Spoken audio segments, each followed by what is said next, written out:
कि कैसे यह आपकी ट्रेडिंग जर्नी को बदल सकती है। अगर आपने अभी तक चैनल को सब्सक्राइब नहीं किया है तो जल्दी से सब्सक्राइब बटन प्रेस करके चैनल को सपोर्ट करें।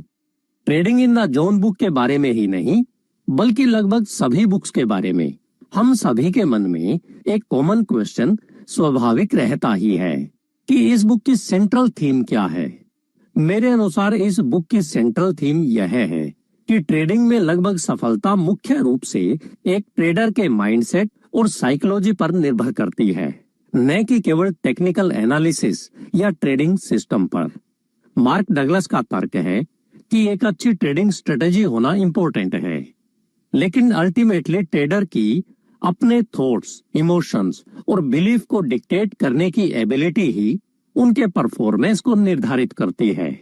बुक एक मेंटल फ्रेमवर्क डेवलप करने की आवश्यकता पर जोर देती है, जो ट्रेडर को मुख्य रूप से यह 5 अनुमति देता है कि नंबर 1, वह अनिश्चितता यानी अनसर्टेनिटी को एक्सेप्ट करे।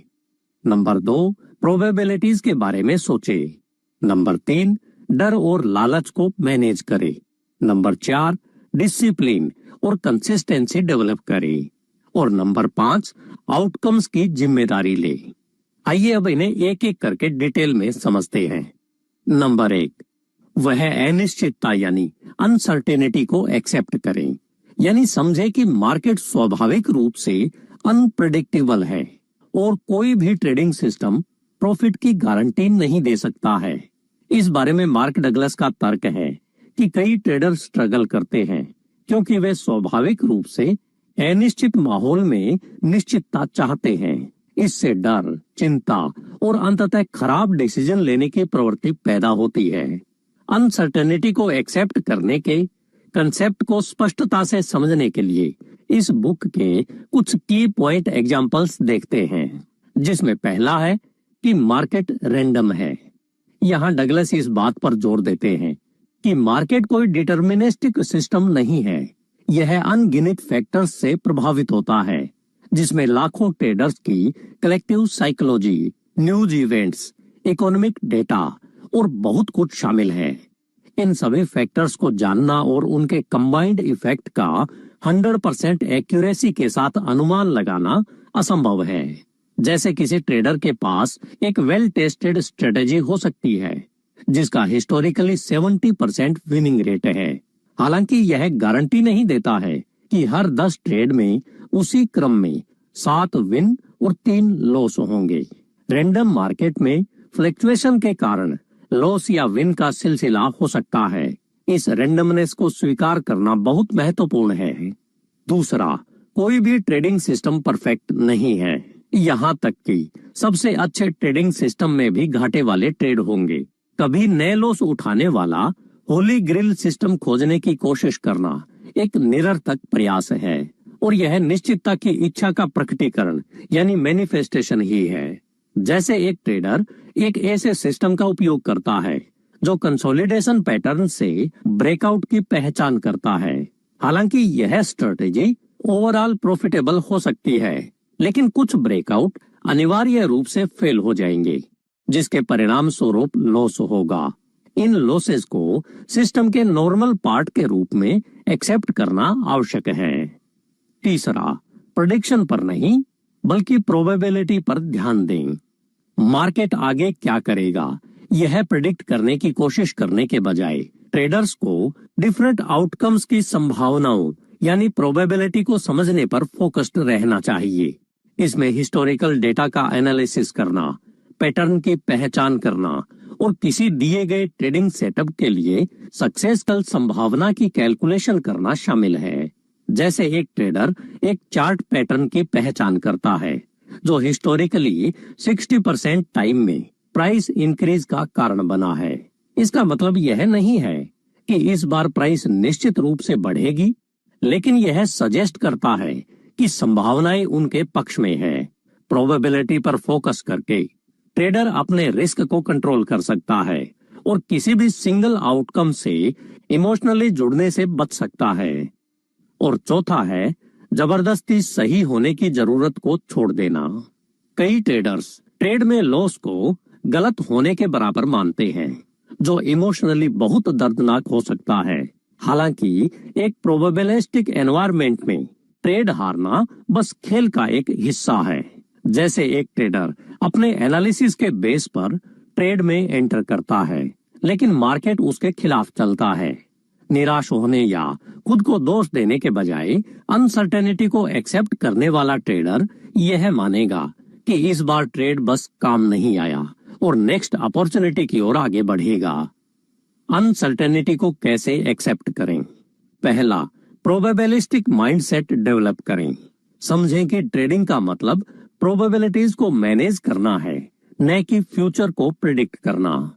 दूसरा, फोकस ऑन रिस्क मैनेजमेंट। प्रत्येक ट्रेड पर अपने रिस्क को कंट्रोल करें ताकि कोई भी लॉस आपकी ओवरऑल कैपिटल को विशेषकर प्रभावित न कर सके। तीसरा, लॉस को प्रोसेस के एक पार्ट के रूप में एक्सेप्ट करें। लॉस को पर्सनली न लें या उन्हें अपनी एबिलिटी के रिफ्लेक्शन के रूप में न देखें। चौथा, अपने सिस्टम पर भरोसा करें। यदि आपके पास एक अच्छी तरह से परखा हुआ वेल टेस्टेड सिस्टम है, तो उस पर भरोसा करें कि यह लंबे समय में प्रॉफिटेबल होगा, भले ही कभी कभार नुकसान हो। अनसर्टेनिटी को एक्सेप्ट करके ट्रेडर खुद को इमोशनल उथल पुथल से मुक्त कर सकते हैं, जो अक्सर खराब डिसीजन लेने की ओर ले जाता है। यह उन्हें अधिक निष्पक्षता, अनुशासन और आत्मविश्वास के साथ ट्रेड करने की अनुमति देता है और अंततः उनकी सफलता की संभावना बढ़ जाती है। नंबर 2, प्रोबेबिलिटीज के बारे में सोचें। सर्टेनिटी के साथ फ्यूचर को प्रेडिक्ट करने की कोशिश करने के बजाय आउटकम्स की संभावना पर फोकस करें। Trading in the zone book में थिंकिंग इन प्रोबेबिलिटीज एक कोर कंसेप्ट है। यह सर्टेनिटी के साथ मार्केट की प्रेडिक्शन करने की कोशिश करने से लेकर यह समझने तक कि आपके पर्सपेक्टिव को बदलने के बारे में है कि ट्रेडिंग बाधाओं का खेल है। इस बुक में मार्क डगलस इसे उदाहरणों के साथ इस तरह समझाते हैं। पहला, हर ट्रेड यूनिक है। मार्केट लगातार बदल रहा है और यह काउंटलेस वेरिएबल से प्रभावित है। भले ही कोई सेटअप पहले वाले सेटअप के समान दिखता हो, जिसके परिणाम स्वरूप जीत मिली हो, लेकिन इस बार रिजल्ट अलग हो सकता है। जैसे एक ट्रेडर लॉन्ग पोजीशन में एंटर करने के लिए डबल बॉटम पैटर्न का यूज करता है। इस पैटर्न ने हिस्टोरिकली 70% टाइम प्राइस इंक्रीज को लीड किया है। हालांकि इस विशेष ट्रेड पर अनएक्सपेक्टेड न्यूज सामने आते हैं, जिससे प्राइस ड्रॉप हो जाता है। इसे प्रोबेबिलिटीज में सोचने वाला ट्रेडर ऐसे समझता है कि यह हाई प्रोबेबिलिटीज सेटअप के साथ प्रोबेबिलिटी के दायरे में है। दूसरा, लॉन्ग रन पर फोकस करें। इंडिविजुअल ट्रेडों के आउटकम पर फोकस करने के बजाय बड़ी संख्या में ट्रेडों पर अपनी ट्रेडिंग स्ट्रेटेजी के ओवरऑल परफॉर्मेंस पर फोकस करें। उदाहरण के तौर पर देखें तो एक ट्रेडर के पास 60% विनिंग रेट और 1:2 रिस्क रिवार्ड रेशो वाला सिस्टम है। इसका मतलब है कि रिस्क में डाले गए प्रत्येक डॉलर के लिए वे विनिंग ट्रेडों पर $2 कमाने की उम्मीद करते हैं। 60% विनिंग रेट के साथ भी उनके पास अभी भी लॉस वाले ट्रेड होंगे। हालांकि एक बड़े सैंपल साइज जैसे 100 ट्रेड्स पर पॉजिटिव रिस्क रिवार्ड रेशो संभवतः ओवरऑल प्रॉफिटेबिलिटी होगी। तीसरा, विन और लॉस का रैंडम डिस्ट्रीब्यूशन एक्सेप्ट करें। मार्केट में विन और लॉस रैंडमली डिस्ट्रीब्यूट होते हैं। आप विन और लॉस के सीक्वेंस को कंट्रोल नहीं कर सकते। जैसे एक ट्रेडर अपने सिस्टम के हिस्टोरिकल परफॉर्मेंस के आधार पर 10 में से 6 ट्रेड विनिंग की उम्मीद करता है, हालांकि उसे लगातार 3 लॉस का सामना करना पड़ सकता है। उसके बाद 6 विनिंग मिलेंगी। यह पूरी तरह से नॉर्मल है और इसका मतलब यह नहीं है कि सिस्टम खराब है। चौथा, रिस्क को मैनेज करें, न कि आउटकम्स को। चूंकि आप इंडिविजुअल ट्रेड के आउटकम को कंट्रोल नहीं कर सकते, इसलिए अपने रिस्क को कंट्रोल करने पर ध्यान दें। इसमें संभावित लॉस को लिमिटेड करने के लिए उचित स्टॉप लॉस ऑर्डर और पोजीशन साइज सेट करना शामिल है। जैसे एक ट्रेडर अपने हर ट्रेड पर अपनी ट्रेडिंग कैपिटल का केवल 1% रिस्क लेने का फैसला करता है। यह सुनिश्चित करता है कि लॉस वाले ट्रेडों की एक सीरीज भी उनकी ओवरऑल कैपिटल को सिग्निफिकेंटली इफेक्ट नहीं करेगी। प्रोबेबिलिटीज के बारे में कैसे सोचें? अपने ट्रेडिंग रिजल्ट्स पर ध्यान रखें। समय के साथ अपने सिस्टम के परफॉर्मेंस का एनालाइज करने के लिए अपनी ट्रेडों का डिटेल्स रिकॉर्ड रखें। अपने विन रेट और रिस्क रिवार्ड रेशो को कैलकुलेट करें। इससे आपको अपने सिस्टम की संभावित प्रॉफिटेबिलिटी की स्टैटिस्टिकल समझ मिलेगी। लॉस को ट्रेडिंग के नॉर्मल पार्ट के रूप में स्वीकार करें। लॉस वाले ट्रेडों को अपने कॉन्फिडेंस को प्रभावित न करने दें और इम्पल्सिव डिसीजन न लेने दें। आउटकम्स पर नहीं बल्कि प्रोसेस पर फोकस करें। अपने ट्रेडिंग प्लान को कंसिस्टेंटली फॉलो करें और भरोसा रखें कि लंबे समय में प्रोबेबिलिटी आपके फेवर में होगी। प्रोबेबिलिस्टिक माइंडसेट अपनाकर ट्रेडर इमोशनल स्ट्रेस को कम कर सकते हैं और अधिक ऑब्जेक्टिव डिसीजन ले सकते हैं और अंततः अपनी ट्रेडिंग परफॉर्मेंस को इंप्रूव कर सकते हैं। नंबर 3, डर और लालच को मैनेज करें। इमोशनल पूर्वाग्रहों पर काबू पाएं जो आपको इंपल्सिव और इरेशनल डिसीजन की ओर ले जाते हैं। Trading in the zone book में भय और लालच को कंट्रोल करने पर विशेष ध्यान दिया गया है, क्योंकि मार्क डगलस ने इन्हें ट्रेडिंग में सफलता के लिए 2 प्राइमरी इमोशनल ऑब्स्टेकल के रूप में पहचाना है। बुक के सिद्धांतों से उदाहरण के साथ इसका विश्लेषण इस प्रकार है। डर, गलत होने का डर। कई ट्रेडर्स को हारने का डर होता है, जिसे वे गलत या अपर्याप्त होने के बराबर मानते हैं। यह डर हेजिटेशन, विनिंग ट्रेड से प्रीमेच्योर एग्जिट या खरीदने से पूरी तरह से बचने का कारण बन सकता है। जैसे एक ट्रेडर के पास एक सिस्टम है जो खरीद के अवसर का संकेत देता है, हालांकि वे ट्रेड में एंटर करने से हिचकिचाते हैं क्योंकि उन्हें पैसे खोने का डर है। फिर मार्केट में रैलीज यानी तेजी आती है और वे एक प्रॉफिटेबल अपॉर्चुनिटी से चूक जाते हैं। यह हिचकिचाहट गलत होने के डर से प्रेरित होती है। Fear of missing out, FOMO यानी चूक जाने का डर। इसके विपरीत डर फोमो के रूप में भी प्रकट हो सकता है, जहां ट्रेडर आवेगपूर्ण तरीके से ट्रेड में कूद पड़ते हैं क्योंकि उन्हें किसी बड़े कदम से चूक जाने का डर होता है। जैसे एक शेयर अचानक तेजी से बढ़ने लगता है, एक ट्रेडर इस डर से कि वह बड़ा प्रॉफिट लेने से चूक जाएगा, बिना प्रॉपर एनालिसिस या डिफाइंड ट्रेडिंग प्लान के स्टॉक खरीद लेता है। फिर स्टॉक की कीमत उलट जाती है, जिसके परिणाम स्वरूप नुकसान होता है। प्रॉफिट गंवाने का डर। एक सक्सेसफुल ट्रेड के बाद कुछ ट्रेडर अत्यधिक सतर्क हो जाते हैं और बाद के ट्रेड्स से समय से पहले बाहर निकल जाते हैं, क्योंकि उन्हें डर होता है कि वे अपना सारा एक्यूमुलेटिव प्रॉफिट खो देंगे। जैसे एक ट्रेडर के पास एक सक्सेसफुल ट्रेड है जो अच्छा प्रॉफिट दिखा रहा है, लेकिन अचानक ही वे मार्केट के पलटने के बारे में चिंतित हो जाते हैं और जल्दी ही ट्रेड से बाहर निकलने का फैसला करते हैं, भले ही उनको ट्रेडिंग प्लान में बने रहने का सुझाव दिया गया हो। वे आगे के संभावित लाभ से चूक जाते हैं। लालच, अधिक की उम्मीद करना। लालच अक्सर ट्रेडर्स को विनिंग ट्रेडों को बहुत लंबे समय तक पकड़े रखने के लिए प्रेरित करता है और अधिक प्रॉफिट की उम्मीद करता है, और यह तब भी होता है जब मार्केट उलटफेर का संकेत देता है। जैसे एक ट्रेडर एक प्रॉफिटेबल ट्रेड में हो, लेकिन अपने पूर्व निर्धारित टारगेट पर प्रॉफिट लेने के बजाय वह लालची हो जाता है और प्राइस बढ़ने की उम्मीद करते हुए उसे पकड़ लेता है। फिर मार्केट उलट जाता है और वे अपने प्रॉफिट का एक महत्वपूर्ण हिस्सा खो देते हैं। अत्यधिक रिस्क लेना। लालच ट्रेडर्स को क्विक प्रॉफिट कमाने के प्रयास में अपने रिस्क टॉलरेंस से परे अपनी स्थिति के आकार को बढ़ाने के लिए प्रेरित कर सकता है। जैसे विनिंग ट्रेडों की एक सीरीज के बाद एक ट्रेडर ओवर कॉन्फिडेंट हो जाता है और अपने नॉर्मल पोजीशन साइज को डबल करने का फैसला करता है। यदि ट्रेड उनके खिलाफ जाता है तो लॉस उनकी मूल योजना से काफी अधिक होगा। डर और लालच को कैसे मैनेज करें? रिस्क को एक्सेप्ट करें। समझें कि लॉस ट्रेडिंग का एक नॉर्मल पार्ट है और कोई भी ट्रेडिंग सिस्टम उन्हें पूरी तरह से खत्म नहीं कर सकता है। रिस्क को डिफाइन करें।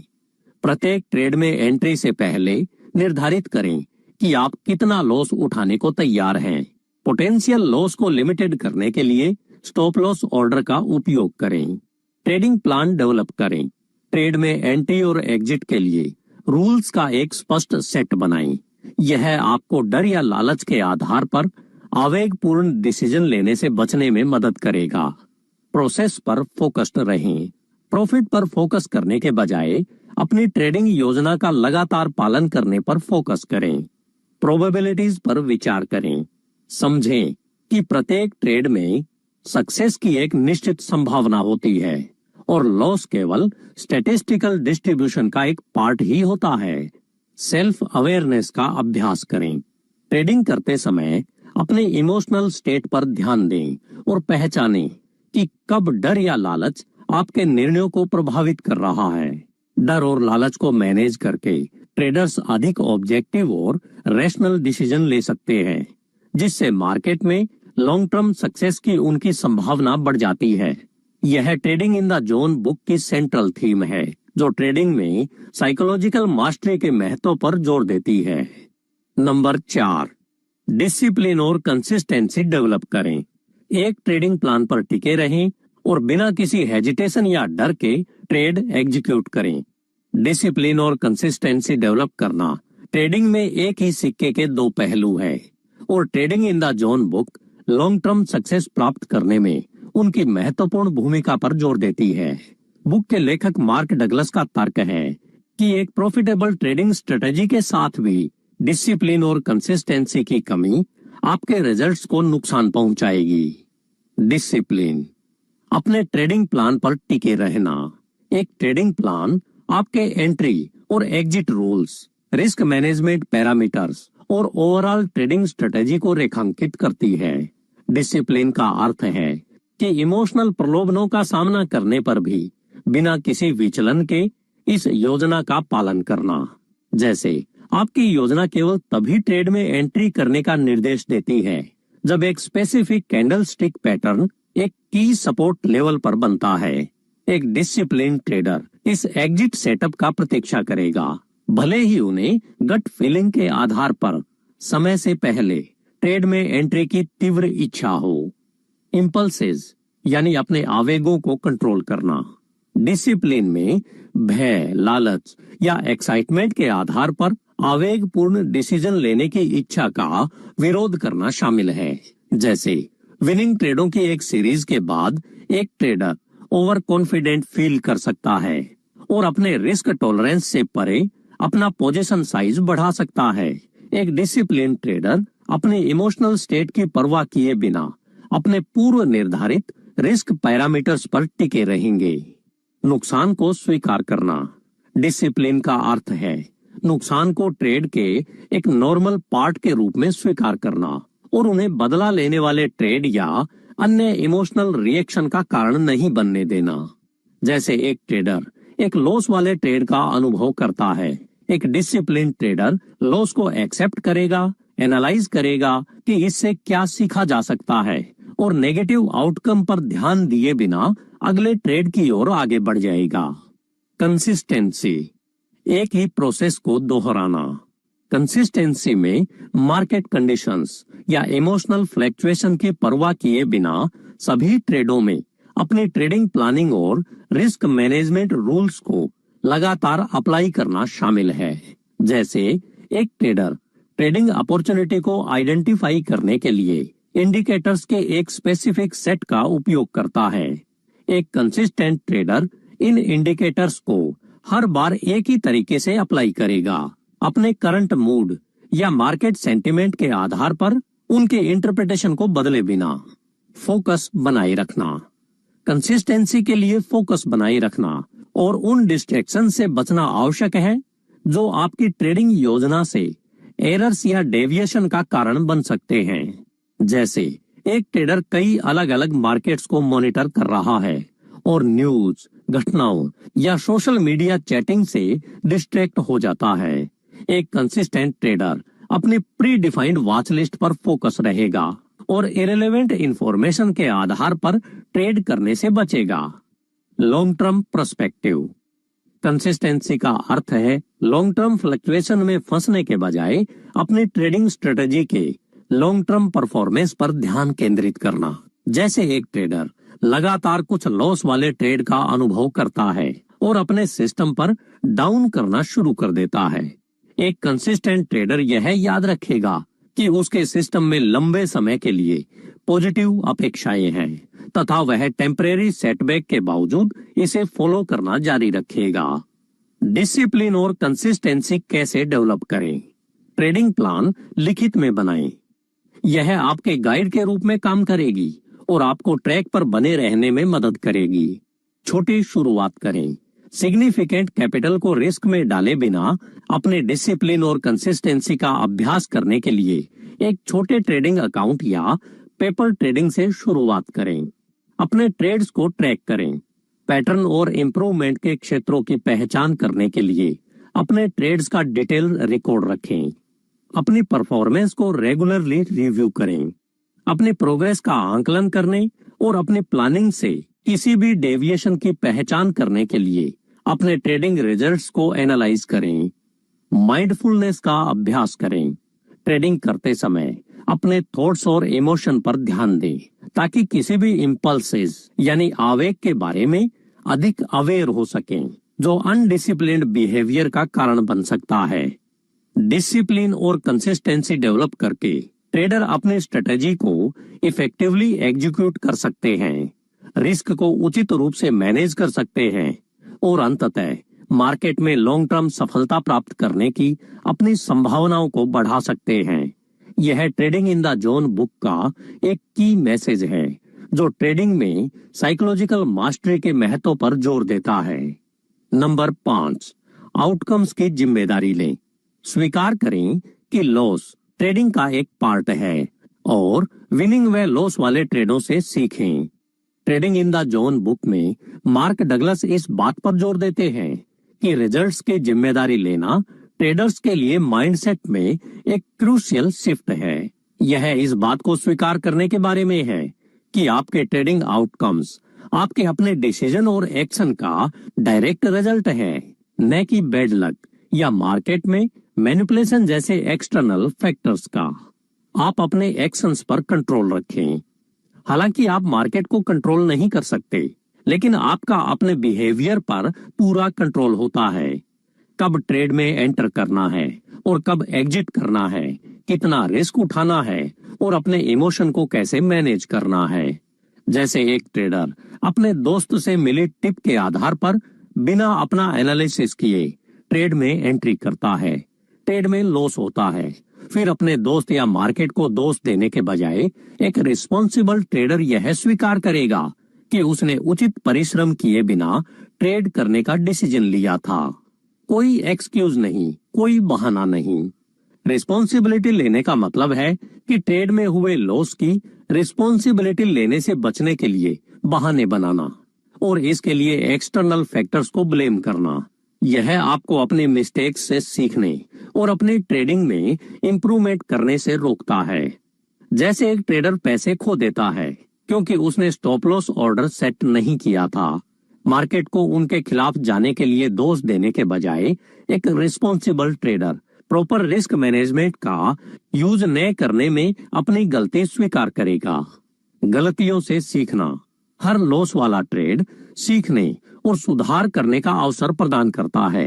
रिस्पॉन्सिबिलिटी लेने का मतलब है कि अपने ट्रेड को एनालाइज करना ताकि पता चल सके कि क्या गलत हुआ और भविष्य में ऐसी गलतियों से कैसे बचा जाए।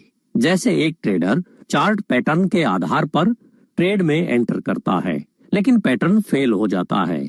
इसे खराब ट्रेड के रूप में डिसमिस करने के बजाय एक रिस्पॉन्सिबल ट्रेडर यह समझने के लिए चार्ट को एनालाइज करेगा कि पैटर्न फेल क्यों हुआ और वे क्या अलग तरीके से कर सकते थे। निरंतर इंप्रूवमेंट करते रहना। जिम्मेदारी लेने से निरंतर सुधार का माइंडसेट डेवलप होता है।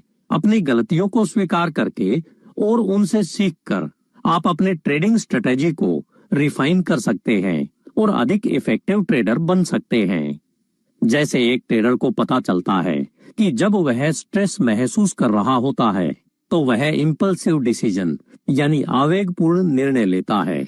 एक रिस्पॉन्सिबल ट्रेडर ट्रेडिंग से पहले अपने स्ट्रेस लेवल को मैनेज करने के लिए कदम उठाएगा, जैसे मेडिटेशन करना या व्यायाम करना। विक्टिम मेंटेलिटी को तोड़ना। कई संघर्षरत ट्रेडर विक्टिम मेंटेलिटी अपनाते हैं, यह मानते हुए कि मार्केट उन्हें पकड़ने के लिए है या वे बस अनलकी है। यह मेंटेलिटी उन्हें अपने ट्रेड पर कंट्रोल रखने और सफलता प्राप्त करने से रोकती